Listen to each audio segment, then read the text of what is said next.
तो आज मैं जिस सीरीज को एक्सप्लेन करने जा रहा हूँ ये एक ऐसे लड़के के बारे में है जो कि 5 साल पहले फैंटेसी वर्ल्ड में आ गया था, लेकिन एक ऐसे इंसान का बेटा बनकर जिसे मानव जाति का गद्दार कहा जाता है। लेकिन किस्मत से उसके पास एक ऐसा सिस्टम होता है जिसके मदद से वो लोगों को खुद से जलस कराकर एक एपिफनी पॉइंट को हासिल कर सकता है और उसके मदद से वो अपने कल्टीवेशन को इम्प्रूव कर सकता है और वो इस एपिफनी पॉइंट को हासिल करने के लिए ऐसे पावरफुल लोगों को अपना दुश्मन बना लेता है, जिसके वजह से उसे बहुत ही ज्यादा दिक्कतों का सामना करना पड़ता है। तो हम यही देखने वाले हैं कि आखिरकार वो कैसे कैसे प्रॉब्लम का सामना करता है और कैसे उन प्रॉब्लमों से छुटकारा पाता है। तो एपिसोड के शुरुआत में हमें एक सेट का सीन दिखाया जाता है और इस सेट का नाम होता है शेंगजुआन सेट, जिस सेट में आज डिसेबलों का एग्जाम चल रहा था। दरअसल ये टेस्ट हर 5 सालों के बाद एक बार होता है और अगर किसी डिसेबल ने इस टेस्ट को फेल कर दिया तो फिर उसे अगले 5 सालों तक फिर से इंतजार करना होगा। हमें सामने जो 4 डिसेबल दिखाई दे रहा है ये इस शेंगजुआन सेट का 4 ट्रू डिसेबल हैं जो कि बहुत ही ज्यादा एक्स्ट्रा ऑर्डिनरी हैं, यानी कि ये इस सेट के सबसे ताकतवर डिसेबल हैं और ये चारों ही आज का ये डिसेबल टेस्ट लेने वाला है। उन्हीं डिसेबलों के बीच हमें हमारे एमसी को दिखाया जाता है जो कि खुश होते हुए बोलता है आखिरकार डिसेबल टेस्ट का दिन आ गया। एक टाइम ट्रेवलर के तौर पर 5 सालों तक इंतजार करना ये इतना भी ज्यादा आसान नहीं था। तभी उसके सामने सिस्टम अपेयर होता है और वो एमसी को बताता है कि आपके पास 3 फ्री एपिफनी पॉइंट हैं और आप दूसरों को चलाकर एपिफनी पॉइंट को हासिल कर सकते हैं। आपने सामने सिस्टम को देखकर वो बहुत ही ज्यादा खुश होते हुए बोलता है 5 सालों का इंतजार आखिरकार ये खत्म हुआ। तभी हमें उन 4 डिसेबलों में से एक डिसेबल को दिखाया जाता है जो कि अपना पावर का इस्तेमाल करते हुए सामने एक पगोरा लाता है और सभी डिसेबलों को बताता है कि ऑफिशियली शेंगजुआन सेट का ये टेस्ट अब शुरू किया जाता है। ये पगोरा एक खास तरह का ट्रेजर होता है। डिसेबल इसमें अपने पावर का इस्तेमाल करते हुए इसके फ्लोर को लाइट अप करेगा। जो जितना ज्यादा फ्लोर को लाइट अप कर पाएगा उसे उतना ही ज्यादा बेस्ट माना जाएगा। जो फर्स्ट फ्लोर को लाइट अप करेगा वो बनेगा आउटर डिसेबल, जो सेकंड फ्लोर को लाइट अप करेगा वो बनेगा इनर डिसेबल, थर्ड फ्लोर को लाइट अप करने वाले बनेंगे इलाइट डिसेबल, फोर्थ फ्लोर को लाइट अप करने वाले बनेंगे पर्सनल डिसेबल और अगर किसी ने फिफ्थ फ्लोर को लाइट अप कर दिया तो फिर वो इन चारों के तरह एक एक्स्ट्रा ऑर्डिनरी डिसेबल बनेगा। और जहाँ तक 6th फ्लोर की बात है तो आज तक हजारों सालों से शेंगजुआन सेट में ऐसा कभी भी नहीं हुआ। यहाँ पर लोग आपस में बातें करते हुए बोलता है कि आखिरकार इस बार कौन पहले पोजीशन को हासिल कर पाएगा, क्योंकि जो भी फर्स्ट प्लेस को हासिल कर पाएगा उसे एक बहुत ही स्पेशल रिवॉर्ड दिया जाएगा। एक बंदा बोलता है ये वांग फैमिली से यंग मास्टर वांग टैंग होना चाहिए, क्योंकि उसके बारे में कहा जाता है कि उसका अपीयरेंस एक सैंड जैसा है। दूसरा एक डिसेबल जियाओ हो का नाम लेता है जो कि चैंपियन हो का बेटा है और इन लोगों के अंदाजे के हिसाब से वो 4th फ्लोर तक लाइट अप कर सकता है। तभी एक एक करके सभी डिसेबल टेस्ट को देने लगता है, जहां पर कि ज्यादातर डिसेबल यहां पर फेल होने लगता है, यानी कि वो फर्स्ट फ्लोर तक को भी लाइट अप नहीं कर पाता है। कुछ देर तक इसी तरह चलता रहता है और फिर 2 डिसेबल आपस में बातें करते हुए बोलता है ये टेस्ट तो सच में बहुत ही ज्यादा डिफिकल्ट है, ज्यादातर लोग तो फर्स्ट टेस्ट को भी पास नहीं कर पाया। और तभी वू शुएंग नाम का एक डिसेबल फर्स्ट फ्लोर को लाइट अप कर देता है। इसके बाद हमें आधे घंटे बाद का सीन दिखाया जाता है और इतने देर तक इंतजार करने के बाद आखिरकार बारी आ जाता है वांग फैमिली के वांग टैंग के। यही बंदा होता है वांग टैंग। वो बड़ी जोश के साथ बोलता है मेरा गोल है पगोरा के 6th फ्लोर, मैं उसे आज लाइट अप करके ही दिखाऊंगा। जिस पर एग्जाम लेने वाला डिसेबल उसे गुड लक विश करता है और फिर हमें ऊपर 2 एल्डर को दिखाया जाता है जो कि उसके बारे में बात करते हुए बोलता है पिछले 100 सालों से मेरे शेंगजुआन सेट ने एक भी 6th फ्लोर वाले डिसेबलों को रिक्रूट नहीं कर पाया, शायद से दूसरे ग्रिड सेक्टर का धीरे धीरे पतन हो गया है। क्या वांग फैमिली का वांग टैंग इस बार कोई चमत्कार कर सकता है? वांग टैंग एक एक करके पगोरा के फ्लोरों को लाइट अप करने लगता है और वो 3 फ्लोरों को लाइट अप कर देता है और तभी एक लड़की इसे देखने के बाद वांग टैंग की बहुत ही ज्यादा तारीफ करने लगती है। हमारे एमसी वांग टैंग को देखकर अपने मन में बोलता है, अब तक सिर्फ एक ही हाई लेवल का डिसेबल मिला। शेंगजुआन सेठ के द्वारा रिक्रूट किए गए सभी डिसेबल लगता है बहुत ही ज्यादा लो लेवल के हैं। और तभी वो लड़की जो कि वांग टैंग की तारीफ कर रही थी, वो एमसी को इस तरीके से सोचते हुए देखकर उससे पूछती है आखिरकार तुम इतना ज्यादा उदास क्यों लग रहे हो? वांग टैंग आज के टेस्ट का नंबर 1 है, तुम्हें तो एक्साइटेड होना चाहिए। जिसे सुनकर एमसी उस लड़की को बोलता है, ये सिर्फ 3rd फ्लोर पर हैं, अभी भी बहुत सारे लोग हैं जिनके टेस्ट देना बाकी हैं, तो इसीलिए ये कहना गलत होगा कि वो 1st प्लेस पर हैं। ये सुनकर वो लड़की गुस्सा होते हुए बोलती है, आखिरकार तुम ये क्या बकवास कर रहे हो? वांग टैंग नहीं कर सकता तो क्या इसका मतलब तुम इसे कर सकते हो? मैंने तुम्हारे जैसा घमंडी इंसान कभी नहीं देखा, तुम तो वांग टैंग के जूते के भी लायक नहीं हो। ये सुनकर एमसी मन में सोचते हुए बोलता है, क्या ये लड़की किसी तरह का पागल है? आखिरकार इसे अचानक क्या हो गया कि वो इतना बकवास कर रहा है? इसके बाद हमें कुछ समय बाद का सीन दिखाया जाता है, जहाँ पर कि वांग टैंग अपने पूरे ताकत का इस्तेमाल करते हुए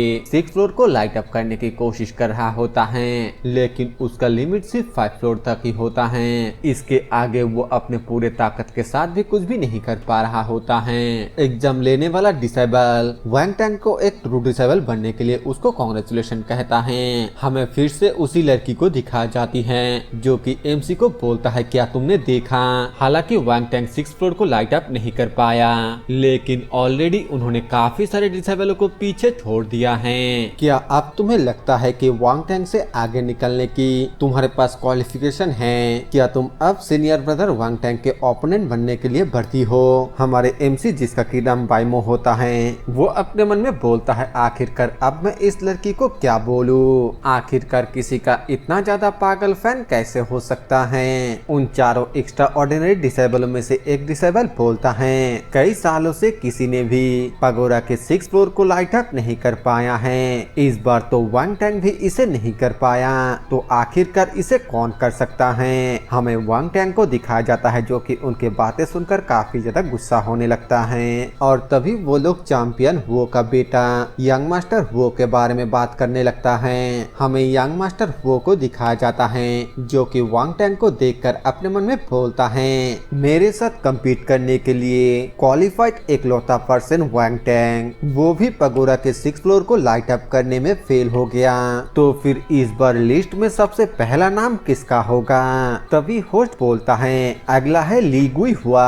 हमें दिखाया जाता है कि ये उसी लड़की का नाम होती है जो कि बाइमो के साथ झगड़ा कर रही थी। वो बाइमो को धक्का देकर आगे चली जाती है और फिर जाकर अपने पावर से 2nd फ्लोर को लाइट अप करती है, जिसके वजह से वो एक इनर डोर का डिसेबल बन जाती है। वो बाइमो को आकर बोलती है, लड़के क्या तुमने देखा, ये गर्ल इनर डोर पर एंटर कर गई है, तो देखते हैं कि आखिरकार तुम क्या कर सकते हो। तभी होस्ट बाइमो का नाम पुकारता है, जिसे सुनकर वो चारों डिसेबल में से जो लड़की थी वो बोलती है, बाइमो आखिरकार ये नाम इतना ज्यादा फैमिलियर क्यों लग रहा है? जिस पर दूसरा डिसेबल भी बोलता है, हाँ ये फैमिलियर लग रहा है, लेकिन अभी याद नहीं आ रहा है कि मैंने इसे कहाँ सुना था, इसीलिए ये किसी बड़े इंसान का जूनियर नहीं लगता है। हमें बाइमो को दिखाया जाता है जिसे कि उस पगोरा को देखते ही समझ में आ जाता है कि इस पगोरा के अलग अलग फ्लोर पर अलग अलग दाव हैं। जैसे ही कोई एक एक फ्लोर के दाव को समझेगा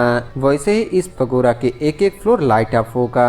हमें कुछ देर बाद का सीन दिखाया जाता है जहाँ पर कि बाइमो एक भी फ्लोर को लाइट अप नहीं कर पाता है और वो सिस्टम के एफएफएनी पॉइंट को इस्तेमाल करने के बारे में सोचता ही है कि तभी होस्ट उसको एलिमिनेट कर देता है। ये सुनते ही वो लड़की ली गुई हुआ उसको ताना मारते हुए बोलती है, जरा देखो इसे, एक ऐसा लड़का जो शेंगजुआन सेट में एंटर तक नहीं कर सकता और वो दूसरों के बारे में भला बुरा कह रहे हैं कचरा कह के।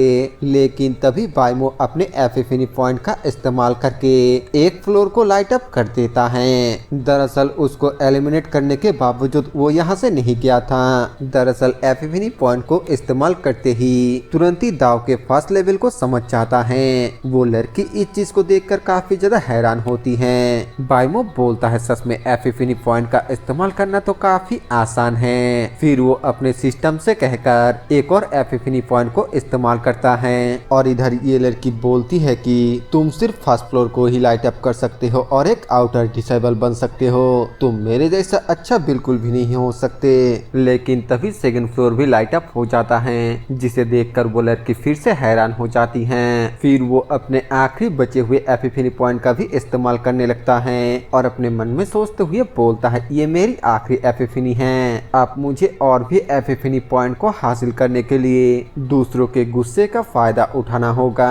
हमें दिखाया जाता है कि वो थर्ड फ्लोर को भी लाइट अप कर देता है, जिसे देखकर वो लड़की गुस्से से बोलती है, आखिरकार ये कैसे मुमकिन हो सकता है, वो पगोरा के थर्ड फ्लोर को कैसे लाइट अप कर सकता है। बाइमो उसे गुस्सा दिलाते हुए बोलता है, गुई हुआ, अब मैं शेंगजुआन सेट का एक इलाइट डिसेबल बन चुकी हो, तो क्या तुम मुझसे जलस हो। जिस पर वो अपना मुंह घुमा लेती है, लेकिन सच में वो बाइमो से जल रही थी, जिस वजह से बाइमो को एक एपिफनी पॉइंट मिल जाता है। वो लड़की आगे बाइमो को बोलती है, आखिरकार तुम्हें किस बात की इतनी घमंड है, तुमने सिर्फ थर्ड फ्लोर को ही लाइट अप किया है, क्या तुमने नहीं देखा कि सीनियर ब्रदर वांग टैंग ने फिफ्थ फ्लोर तक लाइट अप किया था, तुम अभी भी सीनियर ब्रदर वांग टैंग से काफी पीछे हो। बाइमो उसे दोबारा से गुस्सा दिलाते हुए बोलता है, लेकिन मैं तुमसे तो बेहतर ही हूँ, फ्यूचर में ब्रदर वांग टैंग तुमसे ज्यादा मुझ पर ध्यान देंगे। ये सुनकर उसकी और भी ज्यादा जल जाती है, जिसके वजह से बाइमो को एक और एपिफनी पॉइंट मिलता है। हमें उन तीनों होस्ट को दिखाया जाता है, जिसमें से वो 20 वाला डिसेबल बोलता है, बाइमो के क्वालिफिकेशन देखने में तो बहुत ही ऑर्डिनरी लगता है, लेकिन मुझे ये बिल्कुल भी उम्मीद नहीं था कि वो एक इलाइट डिसेबल बन पाएगा।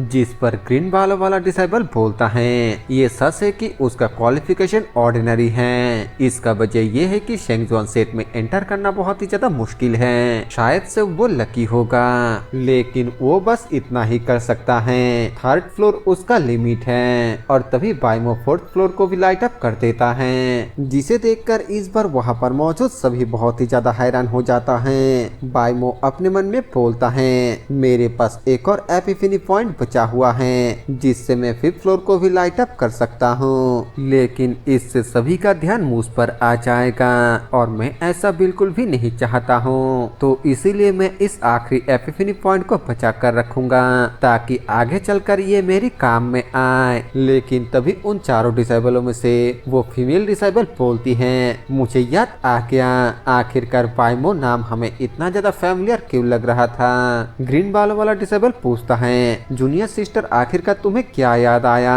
वो लड़की बोलती है, अगर मैंने सही अंदाजा लगाया तो ये बाइमो बाई किंग टियान का बेटा होना चाहिए। जिसे सुनकर वो सभी बहुत ही ज्यादा हैरान हो जाता है और हैरान हो तो ये बोलता है, क्या बाई किंग टियान, क्या ये वो नहीं है जिसके बारे में कहा जाता है कि वो इमोर्टल रेस से है। ग्रीन बाल वाला डिसेबल बोलता है, आखिरकार ये कैसा इमोर्टल रेस है, ये बिल्कुल साफ तौर पर डीमन रेस से है। जिसे सुनकर सीधे बालों वाला डिसेबल बोलता है, चाहे कुछ भी हो जाए, डीमन रेस के किसी के बेटे मेरे शेंगजुआन सेट में किसी भी हालत में शामिल ना हो पाए। हमें उन दोनों एल्डर को दिखाया जाता है जो कि आपस में बातें करते हुए बोलता है, यहाँ तक कि वांग टैंग भी सिक्स फ्लोर को लाइट अप नहीं कर पाया, तो फिर हम दूसरों से उम्मीद कैसे कर सकते हैं। हालांकि इस क्लास के कुछ डिसेबल वांग टैंग के तरह ही अमेजिंग थे, लेकिन उन सभी ने भी डिसअपॉइंट कर दिया।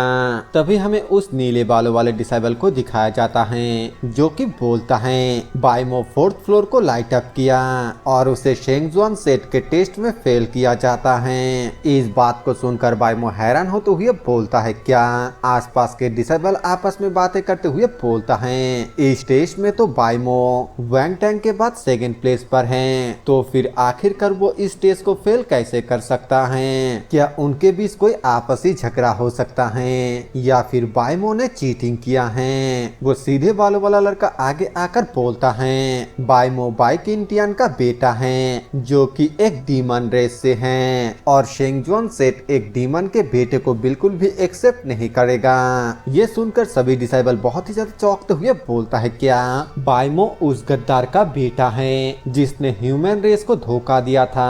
सच में डीमन रेस को शेंगजुआन सेट में दोबारा से एंटर करने बिल्कुल भी दिया नहीं जाना चाहिए। वो लड़की गुई हुआ बोलती है, तो ये उस गद्दार का बेटा निकला।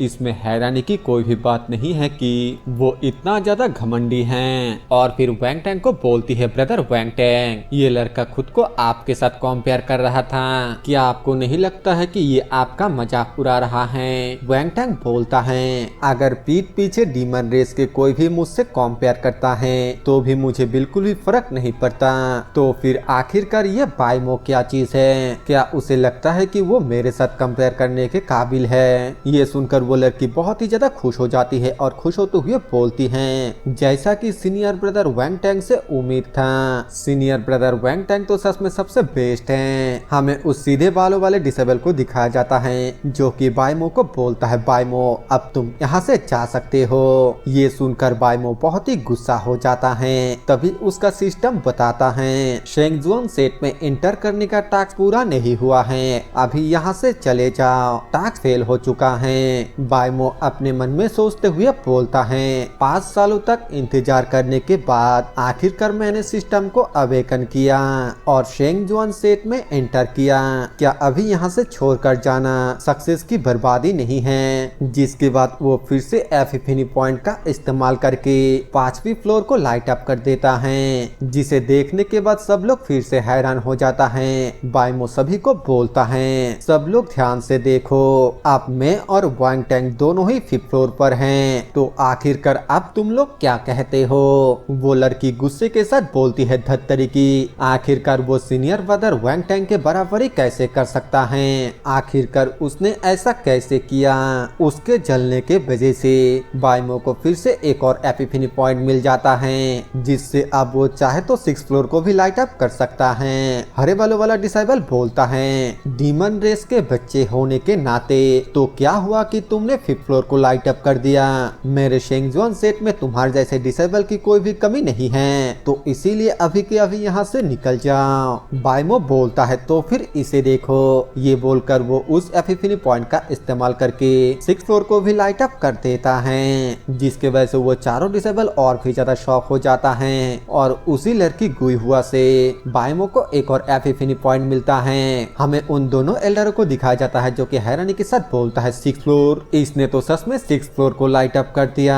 कई सालों के बाद आखिरकार किसी ने पगोड़ा के 6th फ्लोर को लाइट अप किया है। बाइमो बोलता है, वैंग टैंग अब बताओ, क्या अब मेरा कंपेयर तुम्हारे साथ किया जा सकता है? ये सुनकर वैंग टैंग भी बहुत ही ज्यादा जल जाता है, जिसके वजह से बाइमो को फिर से एक और एपिफनी पॉइंट मिलता है। बाइमो उन ट्रू डिसेबलों की तरफ देखते हुए बोलता है, तो बताओ अब तुम लोग क्या कहने वाले हो? ये सुनकर नीले वालों वाला डिसेबल गुस्सा हो ही रहा था कि तभी हरे वालों वाला डिसेबल बोलता है, भाइयों 6th floor already secret realm का डिसेबल बन सकता है, क्या हमें उसे एक्सेप्ट कर लेना चाहिए? लेकिन तभी वो फीमेल ट्रू डिसेबल बोलता है, नहीं, मेरा शेंगजुआन सेट उसे बिल्कुल भी एक्सेप्ट नहीं करेगा। डीमन सेट के बेटा होने के नाते हर कोई उसे मार सकता है। हमारा शेंगजुआन सेट किसी भी डीमन को अपने सेट में बिल्कुल भी नहीं चाहता है। सीधे बालों वाला डिसेबल हामी भरते हुए बोलता है, जूनियर सिस्टर ने जो कहा वो बिल्कुल सही है। शेंगजुआन सेट एक फेमस और ईमानदार सेक्ट है और वो डार्टी बैकग्राउंड वाले लोगों को बिल्कुल भी एक्सेप्ट नहीं करेगा। जिसे सुनकर बाइमो हंसते हुए बोलता है, तो फिर इसे देखते रहो। जिसके बाद वो उस एपिफनी पॉइंट का इस्तेमाल करके जो कि वैंग टैंग से मिला था, वो 7th फ्लोर को भी लाइट अप कर देता है। वो लोग हैरान होते हुए बोलता है, क्या 7th फ्लोर? वैंग टैंग दोबारा से चलते हुए बोलता है, क्यों? आखिरकार इतने सालों से जो मैं नहीं कर सका वो ये छोटा सा लड़का क्यों कर पा रहा है? उसके जलने के वजह से बाइमो को दोबारा से एक और एपिफनी पॉइंट मिल जाता है। बाइमो बोलता है, ट्रू सिस्टर अब बताओ, क्या अब भी तुम मुझे एक्सेप्ट नहीं करोगे? वो लड़की बोलती है, नहीं, मैं किसी डीमन के साथ बिल्कुल भी नहीं रहूंगी। जिसे सुनकर इस बार सीधे बालों वाला डिसेबल उसे समझाते हुए बोलता है, जूनियर सिस्टर, उसने ऑलरेडी 7th फ्लोर को लाइट अप कर दिया है, अब तो हमें उसे एक्सेप्ट कर लेना चाहिए। वो बोलती है, नहीं, बिल्कुल भी नहीं। हरे बालों वाला डिसेबल आगे आते हुए बोलता है, मैं जूनियर सिस्टर के बातों से सहमत हूँ। मैं आज इस एग्जाम को होस्ट करने के लिए यहाँ पर आया हूँ, इसलिए बाइमो कभी शेंगजुआन सेट में एंटर नहीं कर पाएगा। बाकी के डिसेबल आपस में बातें करते हुए बोलता है, 7th फ्लोर, सच में शेंगजुआन सेट ने इस तरह के टैलेंटेड डिसेबल को भी रिजेक्ट कर दिया। और तभी वहाँ पर वो दोनों एल्डर आते हुए बोलता है, सब लोग अपना बकवास बंद करो। दोनों एल्डर को यहाँ पर देखकर वो चारों डिसेबल डिसेबल दोनों एल्डर को एल्डर शान और एल्डर शुई कहकर ग्रीट करता है, जिसे सुनकर बाकी के डिसेबल हैरान होते हुए बोलता है, क्या ये तो एल्डर शान और एल्डर शुई हैं। इन दोनों एल्डरों के पास तो एक नोबेल स्टेटस और एक ग्रेट रेपुटेशन है। शेंगजुआन सेट के एल्डरों के बीच का पोजीशन फर्स्ट एल्डर के बाद इन दोनों का है। एल्डर शान बोलता है, ये बच्चा बायमो बहुत ही आउटस्टैंडिंग है, इसीलिए ये शेंगजुआन सेट में एंटर कर सकता है। जूनियर सिस्टर गुस्से से बोलती है, लेकिन एल्डर शान वो डीमन रेस से क्विंटियन का बेटा है। एल्डर शुई बोलता है, तो क्या हुआ, डीमन रेस से तो उसके पिता हैं और वो हैं, और इसीलिए मैं उसे एक क्लोज डिसेबल के तौर पर एक्सेप्ट करने के लिए तैयार हूँ। और तभी पीछे से कोई आते हुए बोलता है, ब्रदर शन और शुई, आपने जो कहा ये गलत है। हमें दिखाया जाता है कि ये शेंगजुआन सेट का फर्स्ट एल्डर होता है। फर्स्ट एल्डर को देखकर सभी उसे ग्रीट करता है, लेकिन जूनियर सिस्टर उसे मास्टर कहती है, यानी कि वो फर्स्ट एल्डर का डायरेक्ट डिसेबल है। फर्स्ट एल्डर बोलता है, बाइकिंटियन शेंगजुआन सेट का गद्दार है, उसने एक बहुत ही घिनौना अपराध किया है। मेरे राय में उसका बेटा भी कोई दयालु इंसान नहीं है, भविष्य में वो भी सफेद आंखों वाला भेड़िया बन जाएगा। ये कहावत है, इसका मतलब कि बायमो भी डीमन बनेगा। बायमो मन में बोलता है, कमीने तुम सफेद आंखों वाला भेड़िए हो, ये फर्स्ट एल्डर जरूर से मेरे साथ हॉस्टाइल है, वो मुझे अपना एक दुश्मन की तरह देख रहा है। और फिर बोलता है, अच्छा मैं सब कुछ समझ गया, ऐसा लगता है कि मेरे पिता बाइकेंटियन को शेंगजुआन सेट में जिस आदमी से प्रॉब्लम था वो यही इंसान है। फर्स्ट एल्डर बोलता है, बायमो डीमन रेस के बेटा होने के नाते इस एल्डर को तुम्हें इन्वेस्टिगेट करना जरूरी है। और फिर किसी को बोलकर बायमो को इन्फर्नल प्रिजन में डालने के लिए बोल देता है, यानी कि नरक का कारागार। तभी एल्डर शुई बोलता है, फर्स्ट एल्डर नहीं, आप ऐसा नहीं कर सकते। इन्फर्नल प्रिजन में पूरे साल आग चलता रहता है, वहाँ पर किसी को भेजना यानी कि उसका जान लेना है, इसके अलावा और कुछ भी नहीं। ये सुनते ही बायमो हैरान होते हुए अपने मन में बोलता है, क्या ये पागल बुढ़ा मुझे जान से मारना चाहता है। फर्स्ट एल्डर बोलता है, ब्रदर शान और शुई, हालांकि 7th फ्लोर को लाइट अप करना बहुत ही ज्यादा हैरान कर देने वाला बात है, लेकिन अभी भी ये उस पॉइंट पर नहीं पहुंचा है जहां शेंगजुआन सेट उसे छोड़ देगा। और फिर गुस्से के साथ बोलता है, बस इस मामले को अब यहीं पर खत्म किया जाता है। लेकिन तभी बायमो एक और एफिफिनी पॉइंट का इस्तेमाल करके 8वीं फ्लोर को भी लाइट अप कर देता है, जिसे देखकर एक बार फिर से सभी लोग बहुत ही ज्यादा हैरान हो जाता है। एल्डर शान और शुई हैरानी के साथ बोलता है, क्या 8th फ्लोर, इसने 8th फ्लोर को भी लाइट अप कर दिया, सच में ये तो एक प्यारलेस जीनियस है। एल्डर शान बोलता है, मुझे तो ये यकीन ही नहीं हो रहा है कि इस बच्चे के पोटेंशियल अभी तक एग्जॉस्ट नहीं हुआ है। और तभी उसे इस बार दो एफिफिनी पॉइंट मिलता है, एक मिलता है जूनियर सिस्टर से और दूसरा 2 बार से वांग टैंग से एफिफिनी पॉइंट मिलता है। बायमो जूनियर सिस्टर की तरफ देखते हुए अपने मन में बोलता है, उन चारों ट्रू डिसेबलों में से ये वो डिसेबल है जो मुझसे सबसे ज्यादा नफरत करती है। इस समय वो अकेली है जो मुझसे जल रही है। ऐसा लगता है कि ऐसा कुछ है जो मैं फिलहाल नहीं जानता और इसी वजह से वो मुझसे नफरत करती है। इधर फर्स्ट एल्डर बायमो की तरफ देखते हुए अपने मन में बोलता है, उसने पगोरा के 8th फ्लोर को लाइट अप कर दिया। ये मेरे लिए थोड़ा मुश्किल हो सकता है क्योंकि मुझे नहीं पता है कि ये आर्थ पेंस में रहने वाले लोगों को सचेत करेगा या फिर नहीं। तभी हमें एक दूसरे जगह पर एक ओल्ड मैन को दिखाया जाता है जो कि आराम से अपना कल्टीवेशन कर रहा था और तभी अचानक से उसे कुछ महसूस होता है और वो हैरान होकर अपने आंखें खोलते हुए बोलता है, 8th फ्लोर को लाइट अप करने वाला जीनियस, आखिरी बार इसे 10,000 साल पहले देखा गया था। लेकिन ये थोड़ा अफसोस की बात है, अगर उसने 9th फ्लोर को लाइट अप नहीं कर पाया तो फिर उसके लिए मेरे दाव से गुजरना मुश्किल हो जाएगा।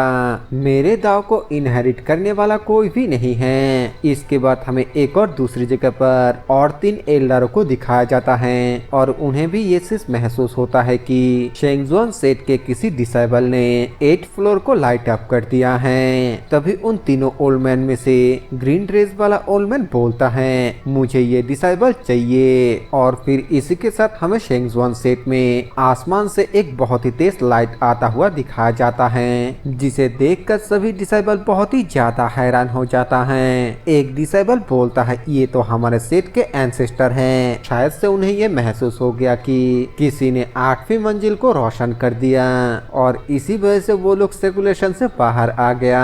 बाइमो थोड़ा खुश होते हुए अपने मन में बोलता है जब तक ये चीज मेरे लिए शेंगजुआन सेठ के ध्यान को आकर्षित करता है तब तक फास्ट एल्डर भी मेरा कुछ नहीं बिगाड़ सकता। और तभी फास्ट एल्डर बोलता है एंसेस्टर के आने से पहले मुझे बाइमो को मार डालना होगा वरना दोबारा मुझे ये मौका बिल्कुल भी नहीं मिलेगा। ये बोलकर वो तुरंत ही बाइमो के ऊपर अटैक करने के लिए जाने लगता है जिसे देखकर एल्डर शान और एल्डर शुई उसे रोकने की कोशिश करता है लेकिन वो उन दोनों को ही दूर धक्का दे देता है। बाइमो थोड़ा घबराते हुए अपने मन में बोलता है धत्तरी की ये बुढ़ा अभी भी हार मानने के लिए तैयार नहीं है। फास्ट एल्डर गुस्से के साथ बाइमो को बोलता है बाइमो अब तुम यहाँ पर मरने वाले हो क्योंकि तुम्हारा गलती यह है कि तुम बाइकिंटियन का बेटा हो। ये बोलकर वो बाइमो के ऊपर एक बहुत ही खतरनाक पाम अटैक कर देता है लेकिन तभी यहाँ पर बाइमो अपने एपिफनी पॉइंट का इस्तेमाल करके उस पगोरा के आखिरी फ्लोर को भी लाइट अप कर देता है जिसके वजह से उसके अंदर से एक बहुत ही तेज लाइट आकर बाइमो के सामने एक शील्ड के जैसा बन जाता है जिसके वजह से फास्ट एल्डर का अटैक बाइमो के ऊपर हिट नहीं कर पाता है। और ये देखने के बाद फास्ट एल्डर और भी ज्यादा हैरान हो जाता है। आसपास के डिसेबल भी हैरानी के साथ बोलता है हे भगवान उसने तो इनियंग टावर के 9वीं मंजिल को भी रोशन कर दिया और तो और इनियंग टावर खुद से ही बाइमो को प्रोटेक्ट कर रहा है। इस पर तो बिल्कुल भी यकीन नहीं किया जा सकता। शेंगजुआन सेठ ने तो एक टॉप मॉन्स्टर को प्रोड्यूस किया। बाइमो ये देख कर के फास्ट एल्डर अब उसका कुछ भी नहीं बिगाड़ सकता है। उसके मुंह पर एक क्रीपी सा स्माइल आ जाता है और वो फास्ट एल्डर को गुस्सा दिलाते हुए बोलता है बूढ़े चल आजा अब तू मुझे मार के दिखा। फास्ट एल्डर गुस्से के साथ बोलता है क्या तूने मुझे बुढ़ा कहा और फिर अपने पूरे ताकत का इस्तेमाल करते हुए बाइमो के ऊपर अटैक करने लगता है लेकिन तभी पीछे से कोई बोलता है वहीं पर रुक जा। हमें दिखाया जाता है कि ये उन तीनों एल्डरों का स्पिरिचुअल बॉडी होता है और उन्हें यहाँ पर देखने के बाद सभी लोग और भी ज्यादा हैरान हो जाता है। फास्ट एल्डर और बाकी के दोनों एल्डर तुरंत ही उन्हें ग्रीट करता है और 4 ट्रू डिसाइबल भी उन्हें ग्रीट करता है। पर्पल एल्डर बोलता है इनियंग पगोरा के 9वीं मंजिल को रोशन करना यानी कि होली सन का अपेयर होना। जिसने भी 9वीं मंजिल को रोशन किया है वो शेंगजुआन सेठ का होली सन बन चुका है। अजूरे एल्डर बोलता है पता नहीं कितने सालों से शेंगजुआन सेठ का कोई होली सन नहीं था। ग्रीन एल्डर गुस्से के साथ बोलता है फास्ट एल्डर होली सन तुम्हारे सामने है और तुम्हारी हिम्मत कैसे हुई होली सन के ऊपर हमला करने की। फास्ट एल्डर तुरंत ही माफी मांगते हुए बोलता है एंसेस्टर शांत हो जाइए मैं बस थोड़ा सा गुस्सा हो गया था क्योंकि बाइमो डीमन रेस का बेटा है। पर्पल एल्डर बोलता है इससे बिल्कुल भी फर्क नहीं पड़ता। शेंगजुआन सेठ के फास्ट एल्डर होने के नाते तुमने बहुत ही बड़ा गुनाह किया और इसीलिए अब तुम्हें फास्ट एल्डर के पोजीशन से हटा दिया जाता है। अब से तुम सिर्फ एक ऑर्डिनरी एल्डर हो वो भी एंसेस्टर के आगे कुछ भी नहीं बोल पाता है और तुरंत ही इस सजा के लिए मान जाता है। वो तीनों एंसेस्टर यहाँ से जाते हुए बोलता है ये टेस्ट अभी भी कंटिन्यू है और शेंगजुआन सेठ के होली सन के लिए कल सेरेमनी किया जाएगा। हमें उस पहले वाले ओल्ड मैन को दिखाया जाता है जिसका नाम एल्डर शी होता है। वो बहुत ही ज्यादा खुश होकर जोर जोर से हंसते हुए बोलता है इनियंग पगोरा की 9वीं मंजिल रोशन हो गया अब मेरा दाव अकेला नहीं रहेगा। इसके बाद हमें फिर से बाइमो को दिखाया जाता है जो कि एल्डर शान और एल्डर शुई को ग्रीट करते हुए शुक्रिया कहता है और वो दोनों भी बाइमो को होली सन कहकर रिस्पेक्ट देता है। फर्स्ट एल्डर जो कि अब और फर्स्ट एल्डर नहीं रहा वो दोनों एल्डर को इस तरीके से देखकर चिढ़ते हुए बोलता है होली सन का सेरेमनी अभी तक नहीं हुआ है तो इसीलिए वो अब तक होली सन नहीं बना है। तुम दोनों सच में हमेशा बहुत जल्दी में रहते हो। तभी बाइमो उसके पास आकर बोलता है खुसट बुढ़े मुझे नहीं पता है कि तुझे मेरे पिताजी से क्या शिकायत है और फिर उसे 20 के उंगली दिखाते हुए बोलता है लेकिन तू मेरे साथ उलझने की कोशिश ना करे यही तेरे लिए बेहतर है। ये सुनकर सुनकर फास्ट एल्डर बहुत ही ज्यादा गुस्सा हो जाता है, लेकिन तभी एल्डर शुई और एल्डर शान उसे रोककर शांत करा देता है, जिसके बाद फास्ट एल्डर गुस्से से यहाँ से चला जाता है। एल्डर शान बोलता है होली सन, चलिए हम आपको सबसे पहले टेम्पल पे ले चलते हैं। बायमो भी ये सुनकर यहाँ से जाने लगता है और वो जाते हुए उस लड़की गुई हुआ को बोलता है, ली गुई हुआ, तो बताओ अब तुम मेरे बारे में क्या सोचते हो। ये सुनकर गुई हुआ बहुत ही ज्यादा गुस्सा होने लगती है, लेकिन बायमो अपने मन में बोलता है, अगर ली गुई हुआ मुझसे जलस नहीं होती तो फिर मैं बिल्कुल भी 9th फ्लोर पर नहीं पहुंच पाता। इसके लिए उसे शुक्रिया कहना तो बनता है, लेकिन वो मेरे लिए सोने के अंडे देने वाले मुर्गी जैसा है, तो इसीलिए मुझे ये तय करना होगा कि वो हमेशा मुझसे चलते रहे।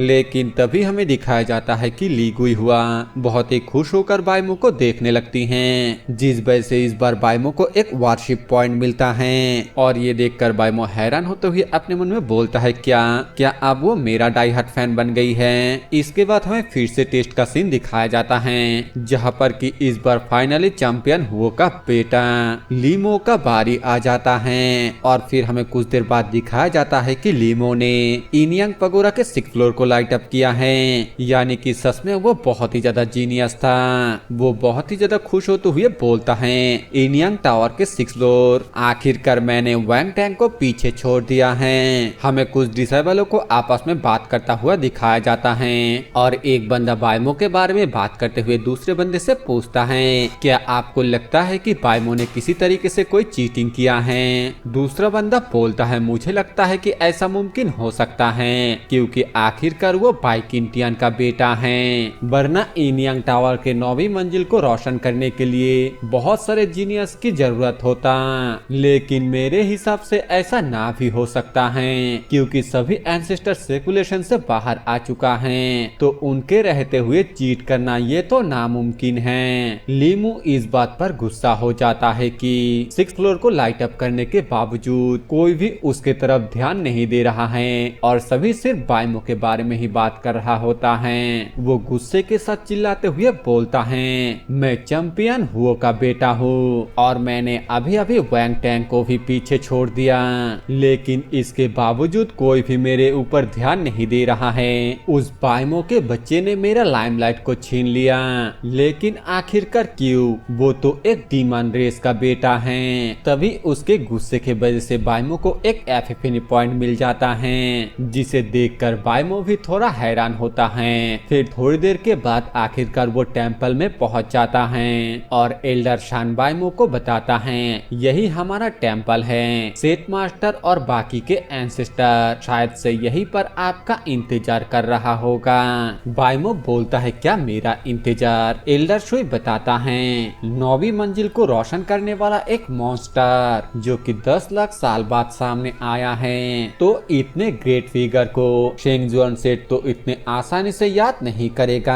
शायद एशेस लेवल के कई एंसेस्टर और फॉसिल लेवल के भी कई एंसेस्टर सामने आएंगे और तभी वहां पर वो तीनों एंसेस्टर खतरनाक एंट्री लेता है और पर्पल एंसेस्टर बायमो को बोलता है, बच्चे क्या तुम मुझे अपना मास्टर के तौर पर एक्सेप्ट करोगे। तीनों एंसेस्टर को वहां पर देखकर बायमो और बाकी के दोनों एल्डर उन्हें ग्रीट करता है और एल्डर शन बायमो को बताता है, ये तीनों हमारे शेंगजुआन सेट के सबसे ताकतवर एंसेस्टर हैं, उनके कल्टीवेशन अतुलनीय हैं। तीनों एंसेस्टर बोलता है, होली सन क्या आप हम तीनों को अपने मास्टर के तौर पर एक्सेप्ट करेंगे। हम तीनों ही आपको एक साथ सिखा सकते हैं। हम तीनों heaven swallow skill, overlord body और अजूरे ड्रैगन शॉट के साथ पूरे दुनिया में इनविंसिबल हुआ करते थे। अगर आप हमें अपने मास्टर के तौर पर एक्सेप्ट कर लेते हैं तो फिर ये सभी स्किल हम आपको सिखा सकते हैं। और तभी पीछे से कोई आकर बोलता है, तुम इसके लिए क्वालिफाइड नहीं हो। तभी हमें वहाँ पर एक पर्सन के स्पिरिचुअल फिगर दिखाया जाता है, जिसे देखकर वो सभी एल्डर बहुत ही हैरान हो जाता है क्योंकि ये एक एशेस लेवल के एंसेस्टर हैं। एल्डर शान और एल्डर शुई तुरंत ही उन्हें ग्रीट करता है और वो एंसेस्टर पहले वाले तीनों एंसेस्टर को बोलता है, एंसेस्टरों मैं होली सन को देखकर बहुत ही इम्प्रेस हूँ, मुझे ये अपने अप्रेंटिस के तौर पर चाहिए। वो तीनों एल्डर इसके लिए मना करने ही वाला होता है कि तभी तभी वहाँ पर कोई जमीन को फाड़ कर आते हुए बोलता है, ओल्ड मैन वो मेरा है। हमें दिखाया जाता है कि ये एक स्केलेटन होता है, जिसे देखकर बाइमो बहुत ही ज्यादा घबरा जाता है। एल्डर सन उसको बताता है, होली सन आपको घबराने की कोई भी जरूरत नहीं है, ये फॉसल लेवल के एंसेस्टर हैं। सच में होली सन अब इतना ज्यादा जीनियस है कि फॉसल लेवल का एंसेस्टर भी आपको अपना डिसेबल बनाने के लिए यहाँ पर आ गया है। फिर एल्डर सन और शुई उन्हें भी ग्रीट करता है और पहले वाला एसिस लेवल का एंसेस्टर स्केलेटन वाले एंसेस्टर को बोलता है, तुम बुढ़े, तुम फॉसल लेवल पर पहुंच गए हो और अभी तक मरे नहीं। स्केलेटन वाले एंसेस्टर बोलता है, वैसे तुम क्यों ग्रेव से बाहर आए, क्या मुझसे ट्रेडिंग लेने के लिए? वो दोनों ही एक दूसरे को बहुत ही शानदार जवाब देता है।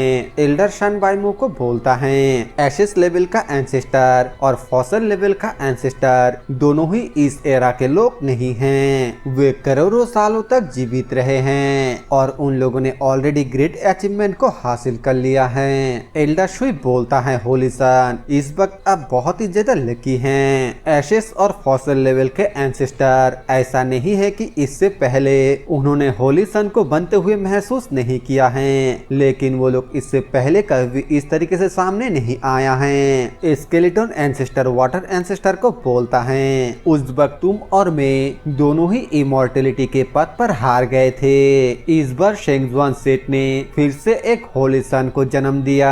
इस डाइटी को फिर से थ्रोन के लिए लड़ने का दिल है, तो क्यों ना इस अप्रेंटिस को तुम मुझे दे दो। वाटर एंसेस्टर हंसते हुए बोलता है, तुम्हारे पास थ्रोन के लिए लड़ने का दिल है, तो फिर तुम एक ग्रेट एम्परर क्यों नहीं बना लेते? तुम फिर से इमॉर्टलिटी के पाथ पर चलो और लोगों को मुझसे छीनना बंद करो। इस साल का होली सन पहले वाले से अलग है। इन यंग टावर को उसने अपने मर्जी से कंट्रोल किया था, इसीलिए मैं कभी गिव अप नहीं करूंगा। स्केलेटन एंसेस्टर बोलता है, ये पिछले वाले से अलग नहीं है और ये डाइटी भी इसे गिव अप नहीं करेगा।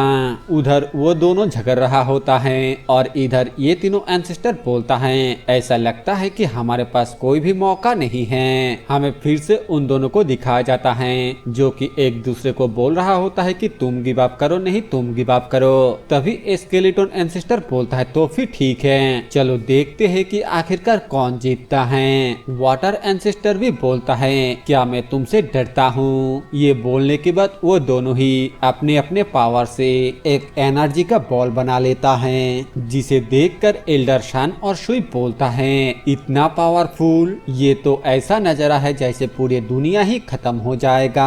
इसमें कोई भी हैरानी की बात नहीं है कि दोनों एंसेस्टर इमोर्टल पाथ पर एंटर करने के लिए कामयाब हो गए थे। और तभी उन दोनों के पीछे एक और फिगर आते हुए बोलता है, तुम दोनों अभी के अभी वहीं पर शांत हो जाओ। हमें एक बंदे को दिखाया जाता है जो कि शेंगजुआन सेट का होली लॉर्ड होता है। होली लॉर्ड को वहाँ पर देखकर वो सभी हैरान हो जाता है और होली लॉर्ड बाइमो के पास जाकर पूछता है, क्या तुम नए होली सन हो? बाइमो होली लॉर्ड को ग्रीट करता है और होली लॉर्ड बोलता है, तुम्हारा एप्टीट्यूड साफ तौर पर मीडियोकर लेवल का है, लेकिन इसके बावजूद तुमने इन यंग टावर के 9वीं मंजिल को रोशन कर दिया।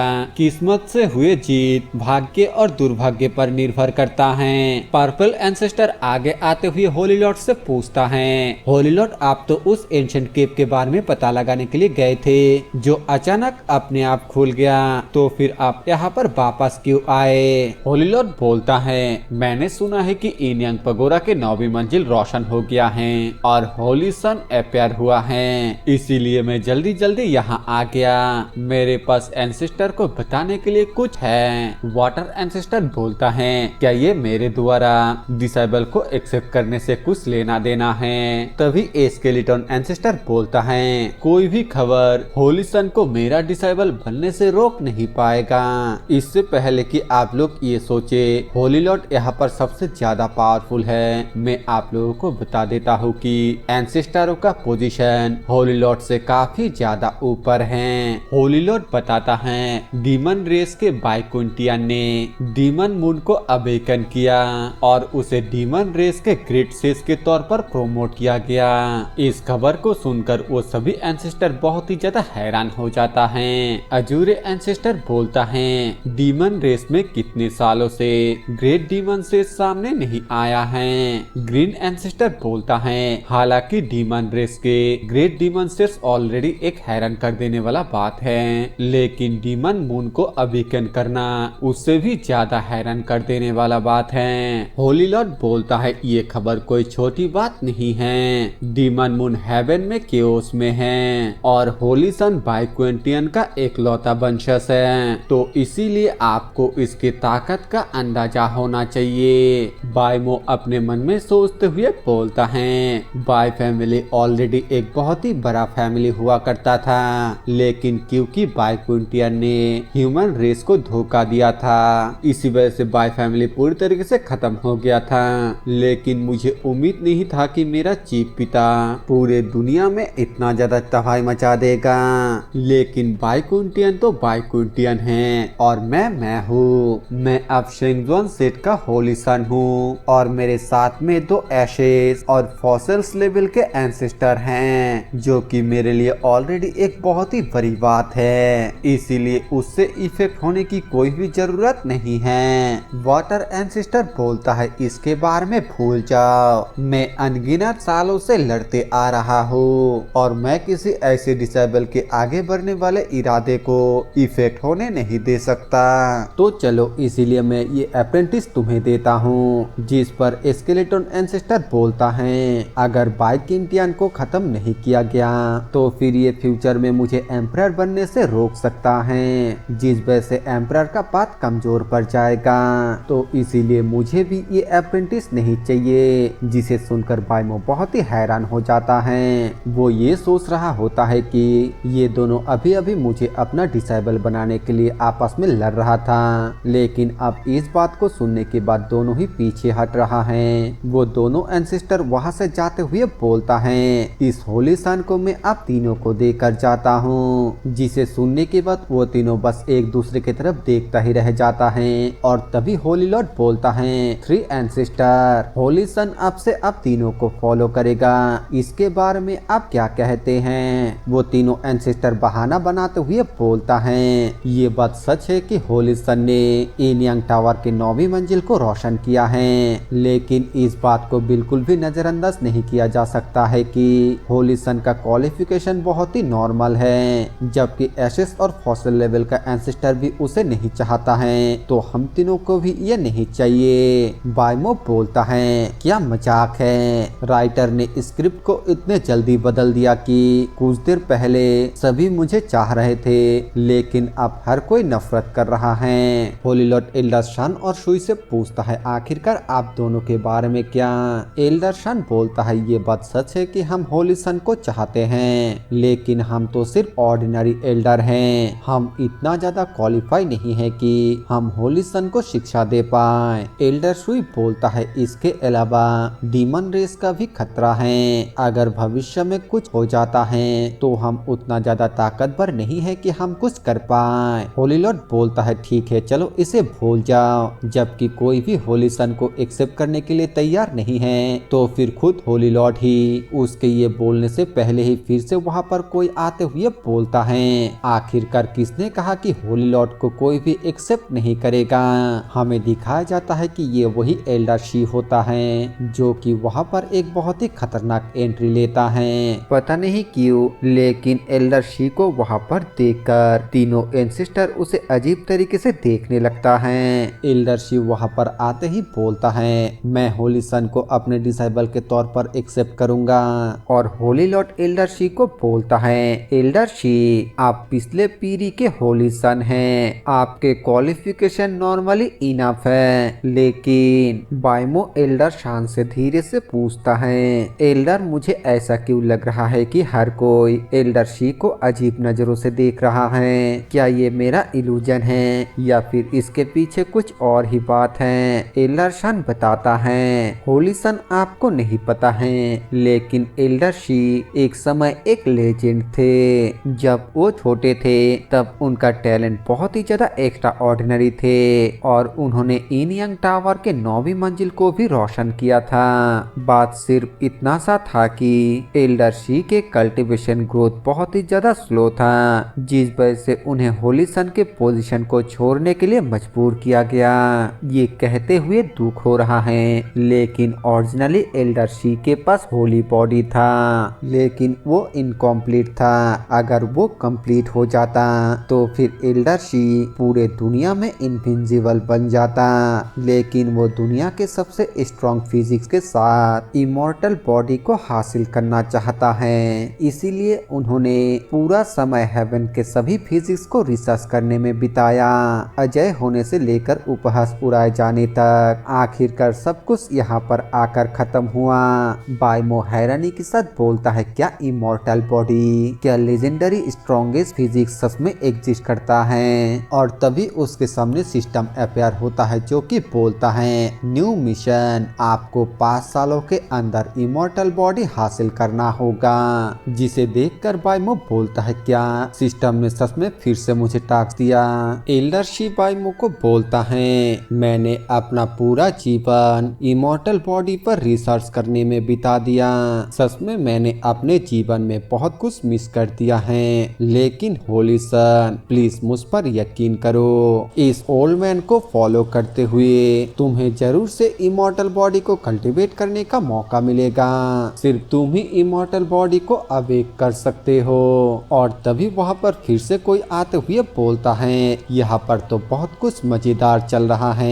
एल्डर शान और शुई उसे देखकर ग्रीट करता है और फिर बायमो को बताता है, होली सन, ये सबसे छोटा एंसेस्टर किन है जो एल्डर शी के ही जनरेशन से है। एंसेस्टर किन एल्डर शी को बोलता है, एल्डर शी, आप कुछ भी पूरा नहीं कर सकते हैं। तो क्या इसका मतलब आप होली सन को बर्बादी में घसीटना चाहते हैं? एल्डर शी बोलता है, किन कुन, क्या तुम मुझे डिसेबल लेने से रोकना चाहते हो? एंसेस्टर किन बोलता है, एल्डर शी, आपको मुझे एंसेस्टर किन कहना चाहिए। हालांकि एक समय हम दोनों एक साथ ट्रेडिंग किया करते थे, लेकिन अब मैं एक एंसेस्टर हूँ और आप अभी भी सिर्फ एक ऑर्डिनरी एल्डर हैं। और इससे ये साबित होता है कि आपने जिस दावपात को चूज किया है वो गलत है। एल्डर शान बायमो को बोलता है, होली सन, भले ही मेरा शेंगजुआन सेट पहले जितना अच्छा नहीं है और भले ही एंसेस्टर आपको अपने डिसाइबल के तौर पर एक्सेप्ट करना नहीं चाहते हैं, लेकिन अभी भी आपके पास चुनने के लिए बहुत सारे लोग हैं। एल्डर शी आपके लिए सही नहीं है।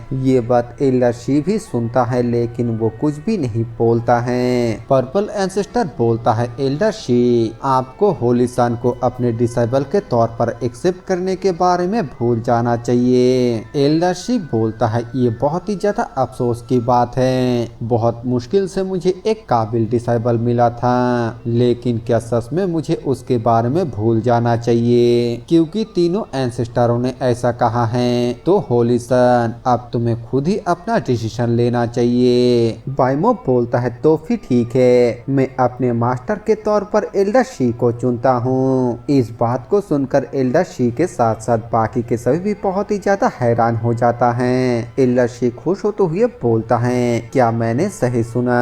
क्या होली सन सच में अपने मास्टर के तौर पर मुझे चुना? एल्डर शान और शुई साथ में बाकी के तीनों एंसेस्टर बायमो को समझाते हुए बोलता है, होली सन, जरा दोबारा सोच कर देखो, तुम बहुत ही बड़ी गलती कर रहे हो। अगर तुमने एल्डर शी के नक्शे कदम पर चला तो फिर तुम्हें भी उनके तरह ही पछताना होगा। एंसेस्टर किन बोलता है, आखिरकार अब मैं और क्या ही कर सकता हूँ जो इनियंग पगोरा के 9वीं मंजिल को रोशन कर सकता है। उन्हें इतना समझाने के बावजूद कुछ भी समझ नहीं पाया। इससे ये पता चलता है कि वो अभी भी एक अज्ञानी है जो इमॉर्टल बॉडी को पाना चाहता है। बायमो अपने मन में बोलता है, सिस्टम के टास्क को पूरा करने के लिए मैं सिर्फ एल्डर शी को ही अपने मास्टर के तौर पर चुन सकता था, लेकिन तुम कमीने बुढ़े, तुम इस तरीके से मेरा मजाक उड़ा रहे हो। जब मैं एक बार इमॉर्टल बॉडी को हासिल कर लूंगा तब मैं तुम्हें एक अच्छा सबक सिखाऊंगा।